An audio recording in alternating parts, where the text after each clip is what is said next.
So there is natural, unnatural, and testosterone replacement therapy, which is just a little bit of anabolic steroids, but really essentially just higher end natural levels. Well, that's not really true at all.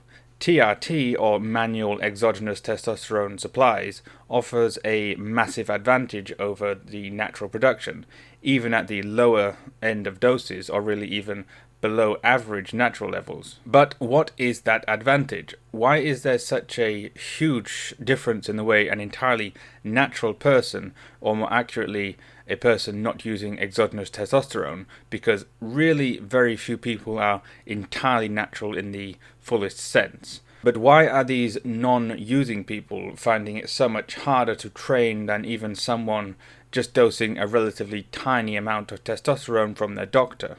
Well, to answer that, let's first quickly go over why testosterone in its natural supply is so useful for strength, muscle hypertrophy, athleticism, and all sorts of other positive physical benefits.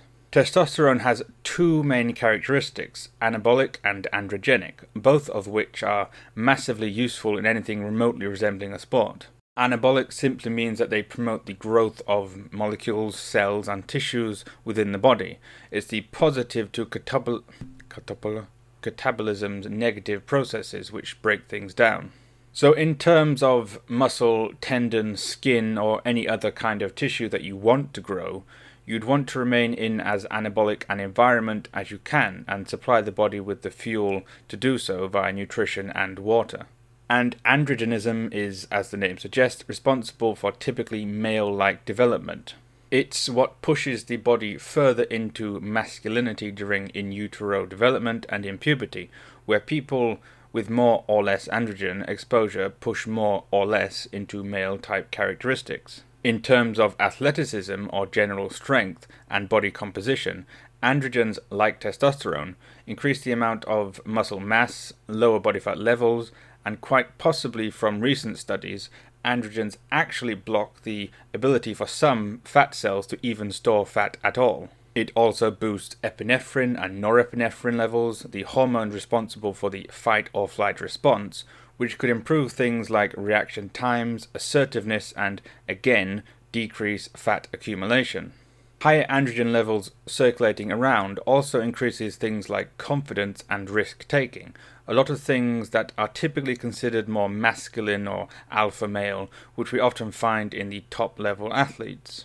So testosterone sounds like a pretty good hormone to have floating around in the bloodstream, and perhaps then more is better, which is precisely why so many people choose to take more than the natural amount to enhance all of the aforementioned characteristics.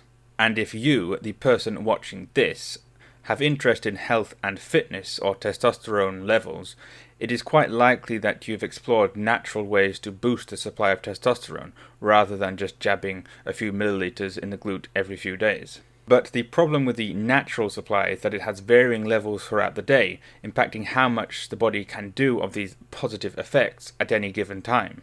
Assuming that a person has a standard sleep-wake cycle, testosterone reaches a peak high level at around 8 am and then diminishes through the rest of the day, reaching a low in the evening and then climbing back up again during the night, which is where most muscle and tissue repair takes place during sleep in harmony with the other hormone releases like growth hormone. And things that people do during the day can also affect levels of testosterone circulating.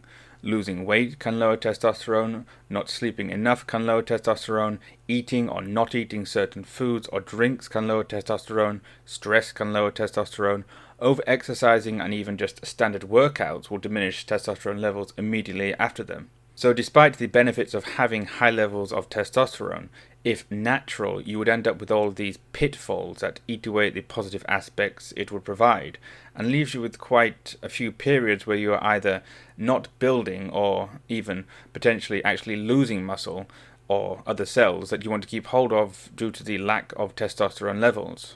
But then testosterone replacement therapy, if dosed with a decent frequency, essentially gives you a 24/7 elevated level of testosterone, regardless of what else you do in your daily life. People taking exogenous testosterone can drink alcohol, can not eat enough, can not sleep enough, train excessively, and still be in an anabolic state because the supply is there, regardless of what the body would naturally do. So even if that TRT dose is technically lower than a natural level, the degree of free available testosterone at any given time is likely to be much higher than a natural supply could ever be. And so this person who is only on TRT or TRT doses still gets a massive advantage in terms of being able to build and retain a tissue, meaning enhance muscles, strength, athleticism, masculinity, reduce fat loss, and all of the other positives that testosterone brings, and being able to do this all the time, regardless of their unhealthy or suboptimal lifestyle. So if somebody ever tells you that a person is only on low or TRT levels of testosterone, in a way that implies it does not offer much of an advantage compared to taking higher doses, you can point out just how wrong that actually is, since it still grants one of the more important benefits of taking any dose outside of your natural supply. And that's it for this rant. Check out the Patreon, join the Discord, and complain about anything you want to. And I'll see you next time.